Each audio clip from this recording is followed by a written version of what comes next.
Plus minus Timnas Indonesia U23 setelah melewati fase grup Piala AFF U23 2025. Pertahanan solid, serangan belum efektif. Timnas Indonesia U23 sudah menyegel tiket semifinal Piala AFF U23 2025. Timnas Indonesia U23 berhasil melewati fase grup Piala AFF U23 2025 dengan apik. Tim asuhan Gerald van den Berg keluar sebagai juara grup A dengan raihan 7 poin. Kini fokus Timnas Indonesia U23 tertuju kepada semifinal yang akan digelar di Stadion Utama Gelora Bung Karno SUGBK Jakarta, Jumat tanggal 25 Juli tahun 2025. Melihat kiprah Kadek Arel dan kawan-kawan di babak penyisihan, catatan positif dan negatif yang terlihat. Dari sisi positif, tim berjulukan Garuda Muda itu punya lini pertahanan yang kuat. Dalam 3 pertandingan Timnas Indonesia U23 belum kebobolan. Padahal, komposisi pemain belakang yang diturunkan sempat berubah.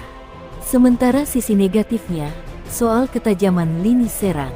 Timnas Indonesia U23 memang menang telak 8-0 di laga pertama melawan Brunei Darussalam. Namun, itu tak bisa jadi acuan karena Brunei merupakan tim terlemah di grup A. Ketika melawan Filipina dan Malaysia baru terlihat jika Jens Raven DKK kesulitan membuat peluang matang. Kemenangan atas Filipina diraih berkat gol bunuh diri lawan. Sedangkan ketika melawan Malaysia hanya bermain imbang tanpa gol. Pemain Timnas Indonesia era 1990-an, Imade Pasek Wijaya mengakui jika ada plus dan minus dari performa Garuda Muda di fase penyisihan. Namun, dia yakin itu sudah jadi catatan tim kepelatihan. Kami lihat permainannya sudah luar biasa. Bola lebih cepat bergulir dengan 1-2 sentuhan. Pertahanan juga rapat. Mungkin yang perlu ditingkatkan bagaimana menghadapi tim yang levelnya setara dan lawan tersebut main bertahan, kata Pasek Wijaya.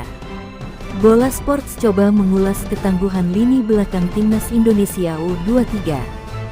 Dari materi yang ada, tim ini memang punya pemain merata, terutama di kuarter pertahanan. Nama-nama yang ada sudah berpengalaman bermain dengan klubnya di Liga 1, seperti Ahmad Maulana, Kakang Rudianto, Kadek Arel, M. Ferrari, Donitri dan lainnya. Hanya Brandon Schweineman dan Alfahrezi Buffon yang jarang turun di klub. Namun, mereka punya kemampuan yang tak bisa dipandang sebelah mata. Alfahrezi jadi langganan di timnas kelompok usia.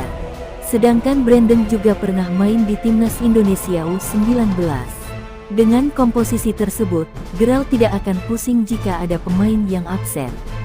Ditambah mereka punya 3 kiper potensial. Cahya Supriyadi pernah ditempa Persija Jakarta.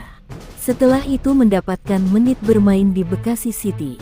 Sedangkan Dava Fasya dan Ardiansyah bergabung dengan klub besar seperti Borneo FC dan PSM Makassar. Meski belum dapat kesempatan bermain di Liga 1, keduanya dapat sentuhan bagus dari tim kepelatihan di klub. Sehingga kemampuannya bisa dikeluarkan di Timnas Indonesia U23. Dari 3 nama itu, Cahya Supriyadi dan Ardiansyah yang baru dapat kesempatan main di Piala AFF U23. Hasilnya mereka belum pernah kebobolan. Meskipun mereka terbantu dengan para pemain belakang yang tangguh. Lini serang Timnas Indonesia U23 harus diasah kembali. Saat melawan Filipina dan Malaysia, mereka kesulitan membuat peluang emas. Sebab, 2 tim itu punya kemampuan bertahan yang apik. Jens Raven yang jadi striker utama tak banyak berkutik. Padahal dia mengemas 6 gol ketika melawan Brunei Darussalam pada laga perdana fase grup. Jens tak bisa mencetak gol ke gawang Filipina dan Malaysia karena jarang mendapatkan peluang matang. Selain itu, dia dapat pengawalan ketat dari pemain belakang lawan. Sedangkan 2 striker sayap terlihat bermain kurang efektif, seperti Rahmat Arjuna, Raihan Hanan dan Victor Detan. Mereka masih sering memaksa untuk melakukan akselerasi, sehingga kehilangan momentum untuk mengirimkan umpan kepada striker utama. Hal ini yang patut dibenahi, bagaimana mereka bisa mengikis ego dari para penyerang sayap, sehingga bisa bermain lebih efektif.